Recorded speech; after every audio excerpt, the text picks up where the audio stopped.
sky you were born under. Know each of the stars' stories. Remember the moon. Know who she is. Remember the sun's birth at dawn. That is the strongest point in time. Remember sundown and the giving away to night. Remember your birth, how your mother struggled to give you form and breath. You are evidence of her life and her mother's and hers. Remember your father. He is your life also. Remember the earth whose skin you are. Red earth, black earth, yellow earth, white earth, brown earth. We are earth. Remember the plants, trees, animal life, who all have their tribes, their families, their histories too. Talk to them, listen to them. They are alive poems. Remember the wind. Remember her voice. She knows the origin of this universe. Remember you are all people, and all people are you. Remember you are this universe, and this universe is you. Remember all is in motion, is growing, is you. Remember language comes from this. Remember the dance language is, that life is. Remember. I've been marveling about Advent and about this turning toward the dark that we are about to do, about the turning wheel of the season and how the calendar affects our internal spiritual lives. Advent begins next week, followed by Hanukkah, winter solstice, Christmas, Kwanzaa, and New Year's. Sounds a little exhausting when you make it in a long line like that. And some call this the season of light. And while sometimes our narratives remain binary about the season of light, with dark being bad and light being good, I think this is also a time of year when we recognize the life-giving beauty of the dark. We rest in the dark. Miracles grow in the dark. The miracle of who each one of us might become takes root, and it grows strong in the dark. And as I've been marveling about Advent and marveling about communities, and I was thinking about being here with all of you for worship on this holiday morning, and thinking about how you all come voluntarily. There's no church tax if you don't attend on Sunday morning. And what power is that? What power that calls you here when you could be sleeping in on Sunday morning, resting, sharing a meal with your family, but you choose to get in your car and point it in the direction of this church on the hill and come to be together. I think that we know how much we need each other, especially in the time of growth and darkness, in the time of the sunlight, in the daytime getting shorter and shorter. We show up for each other. And we talk about each person here in this community being loved, each person being necessary, and each person being enough. Because the work that's done here in this church wouldn't be able to be done without everybody present. Many of us celebrated Thanksgiving this week, and it's a complicated holiday. Sometimes it's complicated because of who we celebrate with, if our relationships with our family or our friends are challenging. Sometimes it's complicated if we're considering the history of this holiday.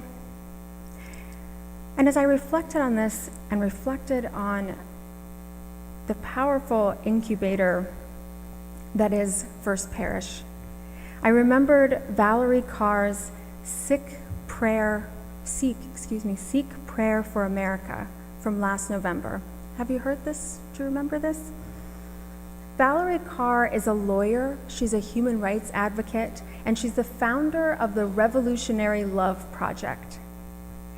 In her prayer, she talks about our complicated history as a country and reminds us of another, more positive way to think about darkness. What if, Valerie says, what if this darkness is not the darkness of the tomb, but the darkness of the womb? What if our America is not dead, but a country still waiting to be born? What if the story of America is one long labor? What if all the mothers who came before us, who survived genocide and occupation, slavery and Jim Crow, racism and xenophobia, and Islamophobia, political oppression and sexual assault, are standing behind us now, whispering in our ear, "You are brave"? What if this is our great contraction before we birth a new future? Remember, Valerie says, remember the wisdom of the midwife. Breathe and then push. Isn't that beautiful? I was thinking of my own midwives and Thanksgiving. When I was pregnant with my second daughter and too far along to travel and feeling conflicted about the holiday in general, our midwife invited us to celebrate Thanksgiving dinner with her in her home. And I told her I wasn't so sure anymore about this holiday. It was painful and complicated for my own family ancestry, and I didn't want to celebrate something that wasn't true. I didn't appreciate the fairy tale of Thanksgiving, and I never forget what my midwife said in response to me. She said, "Jessica, we don't have to replay the fairy tale to appreciate the opportunity to gather our loved ones, gather together to share a meal and express gratitude for the blessing of our lives." So I went, because I do need more opportunities to express gratitude and gather the people who love me and people that I love around the table. And we did tell a different story there. At the dinner table, I listened to stories of my midwife's children recounting tales of babies inadvertently born in their house. And I sat down next to my midwife's mother, and she said, "Have you heard our family tragedy?" No, I haven't. She said, "Oh, your midwife hasn't told you?" Well, I rarely let her get a word in edgewise, so no, why don't you tell me? And she did. And she told me a heartbreaking story of injustice, a very difficult story for their family. And it was interwoven with these stories of births, of new life, of happiness and joy. At the beginning of the meal, my midwife asked if I would say a prayer. And I said, "I'll think about it." A couple days later, she said that gave her a little insight. That's when she knew that I was just a couple days away from having a baby. I'll think about it. What is there to think about? Either offer the prayer or don't. She, after the fact, could tell that I had already moved into that liminal space that mothers go to when we get ready to bring our babies earthside. But I needed her. I needed her perspective on that to make meaning of my rudeness and my refusal to give the prayer. It was complicated. I was turning my mind and my wisdom to a different, outside of my brain and into a different part of me to get ready to welcome a baby. But I also felt challenged by public prayer. This is one of the things that I worried about the most, having an internship here. And I thought, as soon as I told that to Reverend Nathan, that was something that I would be doing all the time. See, it's really difficult to capture a connection between a group of people when we all are connecting to the divine in a different way, understanding the divine in a different way. And sometimes I don't know if you've ever felt this way. I've sat in a room and had someone pray for me, and I thought, that's not really my prayer. That's not really how I understand things. Sometimes it can feel prescriptive. And so when we anchor within a community, when we learn to understand ourselves through our relationship to other people, we grow into that in a different way. We grow into who we are meant to be. I shared this story with the children, Thunderboy Jr., and it's such a sweet story about a little boy who hates his name. I don't know if any of you ever really hated your name or wish that you'd been named something else, or maybe didn't understand the story behind your name. And what I love about this story about Thunderboy Jr.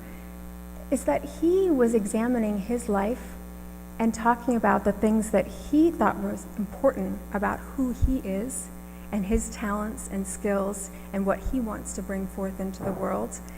And those weren't necessarily the things that his father pulled from to choose his name. Maybe he did. Maybe he did filter through that. But he came up with a name that ended up being perfect, a new name that represented their relationship together, thunder and lightning, and their love would light up the sky. This story reminded me of a legend about Crazy Horse, who is a Lakota Indian, and his first name was Curly. And I tell you these stories because one of our principles is we look to our personal experience. We also look to different traditions of world religions, Christianity, Judaism, earth-based religion, and science and reason, and I'm probably forgetting a few in there. But we filter our personal experience through the experiences of our tradition, through one another's experiences, and we make meaning looking back through those things. Crazy Horse, when he was Curly, he went on a vision quest without the permission of his community. Have you heard this story before? He went on a vision quest without being prepared and without having permission. And as a result, he did not understand the vision that he experienced. He was unable to decipher the meaning until a later time. It took several months, and then he sat down with his father and with a medicine man from his community, and he processed this vision. He talked through this experience and asked questions about the symbols that he had seen. And through that sharing, he was able to make meaning and figure out what his name was. He learned things about himself that helped him to defend his people. The story didn't end well.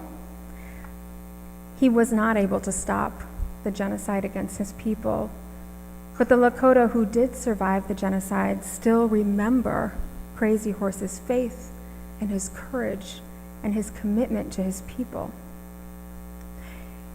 He didn't think that he was going to be a leader. He didn't think that he was going to be a warrior. I didn't think that I was going to be a public prayer maker. And this fear of how to capture this heart and spirit and longings of a community led me to develop a new prayer practice. Because when I started seminary, I felt pretty confident about my public speaking skills. I felt pretty confident about my educating skills. I did community education about different health topics, and I stood firmly in my shoes. When I started seminary and began to be asked to pray or to make a presentation, I started trembling and shaking so much that I thought that I was going to fall over. And I thought, oh, this isn't going to be good. And I'm not sure if I've heard this call correctly.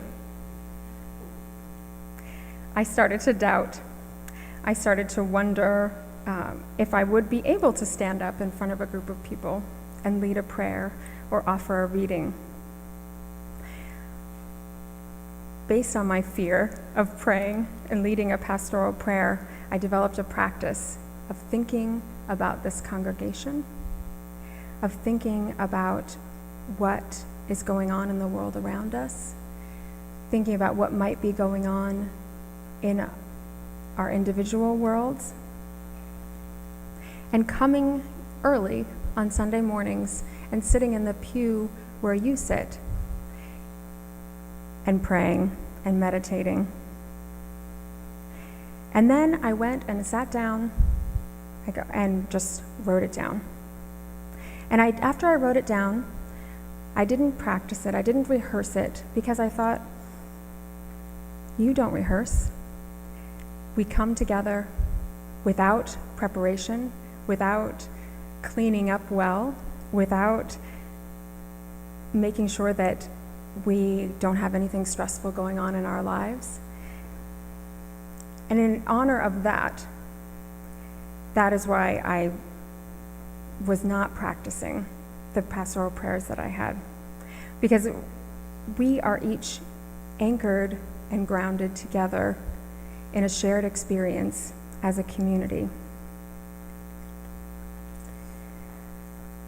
Preaching and teaching are nothing more than looking plainly out at a cloud of human experience and kind of throwing up our hands and sifting through the shared meaning, sifting it out with our fingers. We can get really specific about the feelings, but the details, they don't matter as much. We all might feel apprehensive at times. We all might feel disappointed or weary, but it's all for different reasons. When we come together here, we celebrate the joys and milestones of our lives. We comfort one another during difficult challenges and losses. We listen to one another's stories, passions, and interests. And we collaborate in running the church transparently, utilizing the talents and skills of each person, dealing with conflict in healthy and direct ways. We try to inspire one another, exposing us to different ideas, to ancient symbolism and stories that might be from cultures different from our own. Reverend Nathan begins each of his sermons quoting Leonard Cohen, reminding us to keep ringing our cracked bells, reminding us that we are all cracked bells, still making music together, still letting the light in. I love that quote, and I was reminded of it when I read this poem from Unitarian Universalist minister Reverend Teresa Soto. It's called "Bring Your Broken Hallelujah Here." Bring your broken hallelujah here. Bring the large one that is beyond repair. Bring the small one that's too soft to share. Bring your broken hallelujah here. I know that people have told you that before you can give, you have to get yourself together. They overstated the value of perfection by a lot, or they forgot. You are the gift. We all bring some broken things, songs and dreams and long-lost hopes. But here and together, we reach within. As a community, we begin again. And from the pieces, we will build something new. There is work that only you can do. We wait for you. We each bring our broken hallelujah into the walls of this sanctuary. And there is work that only can be done with each one of you here. Gloria Anzaldúa is a queer Chicana poet, one of my favorite poets. She says, "Spirit sees through your eyes, hears through your ears, speaks through your voice, and touches through your hands. We remember one another into being. The poem that we started our reading with shows the relationship that we each have to the wider world, to our parents, to one another, to the things that cannot be born unless they're born within the community that we share. And so as we turn with the wheel of the year, as we turn toward the darkness of winter, let's think about what is growing, what miracle is gestating within each of us, and how can each one of us help that miracle emerge? How can the ancient symbolism of this time, the complicated dynamics of multiple pluralism of many different holidays from many different traditions that we each find our meaning in, how do we help make the meaning together? Remember that you are all people and all people are you.